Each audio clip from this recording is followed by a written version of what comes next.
The main reason this country wisely voted for Brexit back in 2016, and that included millions of Labour supporters, is because we wanted to take back control of our borders so that we and we alone could decide who comes and settles in our country. Does the Prime Minister understand? On his watch, taxes are up, unemployment is up, inflation is up, and this weak Prime Minister has been forced into a series of chaotic U-turns.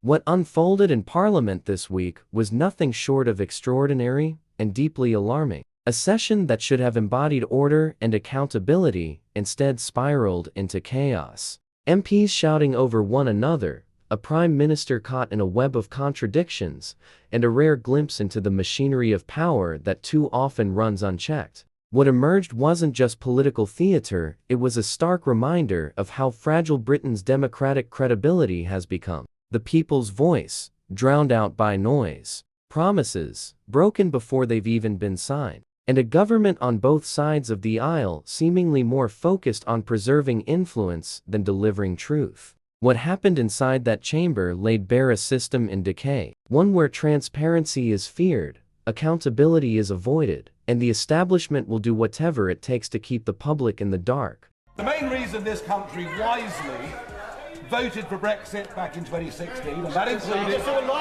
millions of Labour supporters, is because we wanted to take back control of our borders so that we and we alone could decide who comes and settles in our country.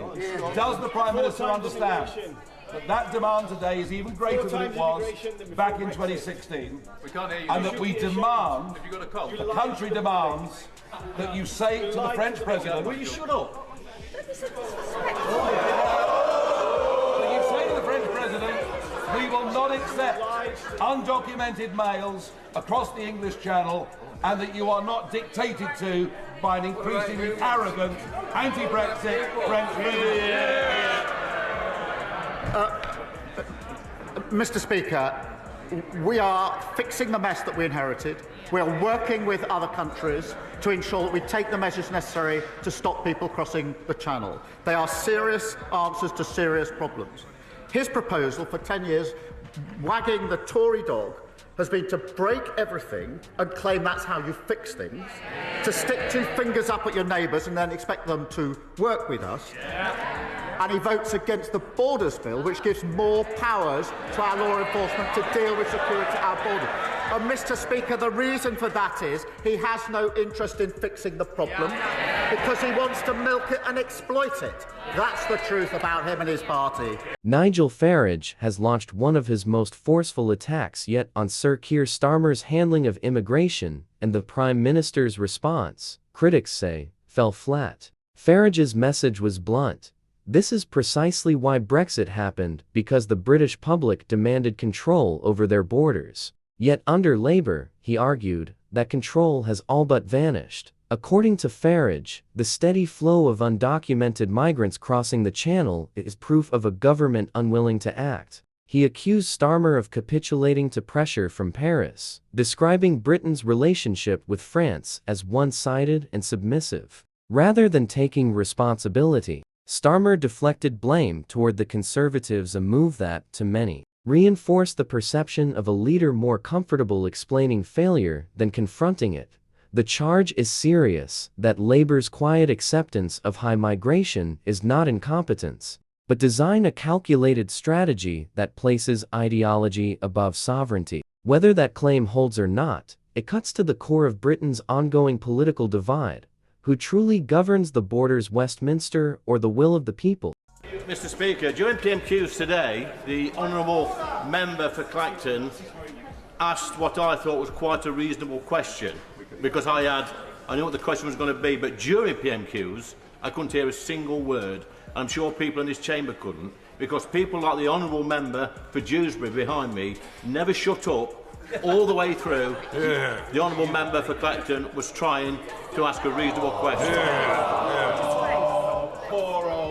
We do not subscribe to this sort of dog whistle politics in Reform UK. So Mr. Speaker, could you please give us advice on how to stop this behaviour in the future? What I would say is I think Mr. Farage is capable of dealing with his own battles, that we've seen on many occasions. What I would say is, look, it is about respect, it is about tolerance that we should show to each other. Because what we do in here is reflected outside.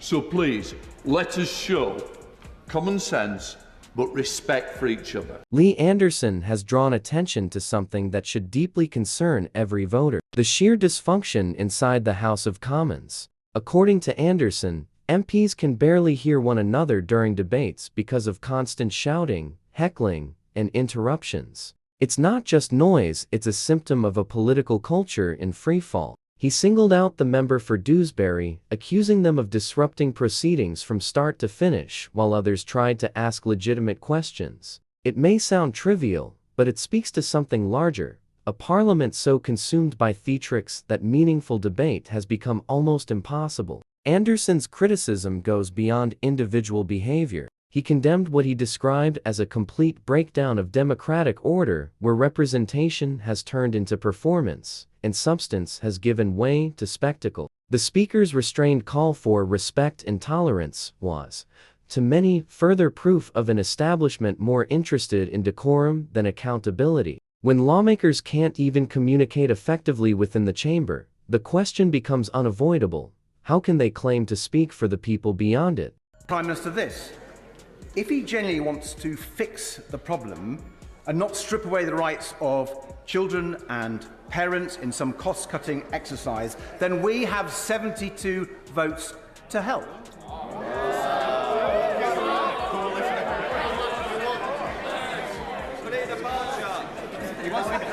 So, will the Prime Minister look at the 5 tests for send reform we have published today and work with us to make it happen? Well, Mr. Speaker, it's telling that when he raises the question of the broken send system, they laugh at the back of the Tory boxes. They laugh. That's how seriously they take their responsibility. Absolute shame. But as he knows, every week across the House, people raise this issue with me. I think it's been raised more times than anything else. And everyone knows the system is broken. And again, guess who broke it along with everything else? It doesn't work for parents, and it lets down children. So we do need to reform and change it. That's not about saving money. We've already invested an additional £1 billion into send. But it is about creating a new system that truly supports every child. And we're developing proposals. We want to work with parents and teachers to get this right, and I would expect him to welcome. Keir Starmer has just admitted to allocating £1 billion to address what he himself calls a broken education system, all while insisting this isn't about saving money. But that statement raises an obvious question: if the system is failing, why does his solution sound like another check without a plan? Starmer openly acknowledged that everyone knows the SEND special educational needs and disabilities system is collapsing. Yet, instead of outlining structural reforms or measurable goals, his government's instinct is to spend first and explain later. When pressed on responsibility, he immediately shifted blame to the Conservatives, a familiar deflection tactic, especially striking after more than a year in office. Even more telling, Starmer claimed Tory MPs were laughing during the debate, an image that says everything about how detached Westminster has become. Both major parties appear locked in a cycle of finger-pointing, while Britain's children and teachers continue to pay the price. Starmer promises collaboration with parents and educators, but the evidence remains elusive. No roadmap, no reform strategy, just another billion from taxpayers funneled into a system already riddled with inefficiency. It's the classic establishment formula: create the problem, assign the blame elsewhere, and then demand more of the public's money to fix it. Thank you, Mr. Speaker. At Prime Minister's questions just now, in response to my question, the Prime Minister claimed that the Green Party had made unfunded spending commitments in our general election manifesto, something that he also said in response to me at last week's Prime Minister's questions. That is clearly untrue. Our manifesto was fully costed, including through the proposals for a wealth tax that I was calling for. So please could you, Mr Speaker, outline how I can correct the record? Should I send a copy of our manifesto to the Prime Minister? Can I first of all say, look, I'm not going to continue a debate of Prime Minister's questions. I did end it. What I would say is, I think you have corrected it. With what you stated, it is now on the record. Adrian Ramsey has just exposed Keir Starmer in what appears to be a clear and deliberate falsehood, and the Prime Minister's response was to avoid the confrontation entirely. Starmer repeatedly accused the Green Party of making unfunded spending commitments in their manifesto, a claim that Ramsey swiftly and decisively refuted, pointing out that the manifesto was fully costed, including detailed proposals for a wealth tax. But what makes this incident more serious is that it wasn't a one-off slip. Starmer made the exact same accusation just a week earlier and was corrected then too. At that point, this stops being a misunderstanding and starts looking like a pattern, a calculated attempt to mislead the public. When Ramsey presented the facts again, Starmer didn't defend his claim, clarify his position, or even engage. Instead, the Speaker intervened to end the exchange, effectively shielding the Prime Minister from further scrutiny. And that's the real concern. If the nation's leader is willing to repeat a claim so easily disproven, what confidence can the public have in anything else he says? It's a troubling reflection of a government more focused on controlling the narrative than telling the truth. Mr. Speaker, he says he stabilised the economy. Has he spoken to any farmers recently? Yes. It is time for him to take responsibility for the mess he is making. He has been in office for a year, and all we see is him congratulating himself on what a fantastic job that he has done. Nobody out there believes it. No, not even them. Not even them. What a weak chair. Mr. Speaker, he's congratulating himself. We can compare records. He talks about the fastest growing economy. We left him the fastest growing economy of the G7. We cut the deficit in every year until the pandemic. We got inflation down to 2%. On his watch, taxes are up. Unemployment is up. Inflation is up. And this weak Prime Minister has been forced into a series of chaotic U-turns. Yesterday, Mr. Speaker, the OBR said that our economy is being eroded under Labour. Doctor strikes, tax bombshells, the wealthy leaving in droves. Isn't the truth that under him he is dragging us back to the 1970s? Mr. Speaker, responsibility. We're responsible for 4 million extra appointments in the NHS. We're responsible for a 10-year plan on the future of the NHS after they broke it. We're also responsible for free school meals being rolled out in a way which has never been done by any government. Breakfast hubs being rolled out, family hubs being rolled out, transport across the country, and migration coming down. We take responsibility and we're proud of that. Conservative leader Kemi Badenoch just delivered one of the sharpest and most unforgiving critiques of Keir Starmer's economic record, and the Prime Minister's response only reinforced her point. The data speaks for itself. Taxes are rising, unemployment is increasing, and inflation continues to squeeze ordinary families, all under Starmer's leadership. Badenoch cited the Office for Budget Responsibility, which warned that the British economy is being eroded under Labour. That's not political spin, that's the government's own fiscal watchdog confirming economic decline. Yet when confronted with these facts, Starmer's answer was nothing short of detached from reality. Instead of addressing the economic failures, he attempted to take credit for an increase in NHS appointments as if that somehow offsets the broader damage to the nation's finances. Badenoch's accusation cut to the core. The Prime Minister is steering Britain back toward the economic stagnation of the 1970s. Strikes, soaring taxes, and a growing exodus of wealth and investment. And while households struggle with rising costs and shrinking paychecks, Starmer remains on the dispatch box, congratulating himself. It's a snapshot of the political divide today, a government lost in self-congratulation. while the country feels the consequences of its failures.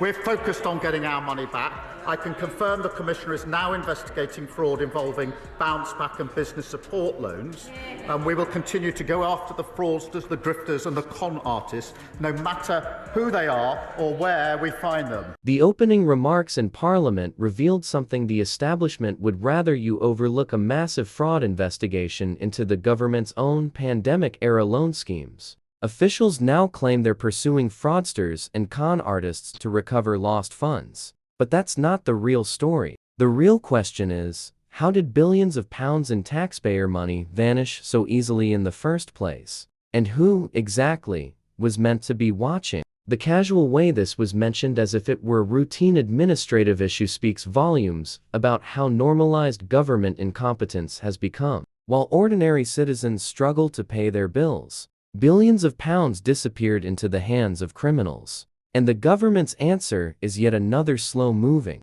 bureaucratic inquiry, one that may well cost more than it recovers. This isn't just financial mismanagement. It's a breakdown of accountability at the highest levels. In the same parliamentary session, MPs shouted over one another. The Prime Minister was caught in repeated falsehoods, and the country's economic decline was spun as progress. It paints a grim picture, a government detached from reality, and a political class more interested in optics than outcomes. Keir Starmer promised change, but what we've seen instead is rising taxes, deeper chaos, and the same evasions that have defined Westminster for decades. Both major parties now seem united in one mission: preserving their own power, rather than serving the people who put them there. And that raises a fundamental question.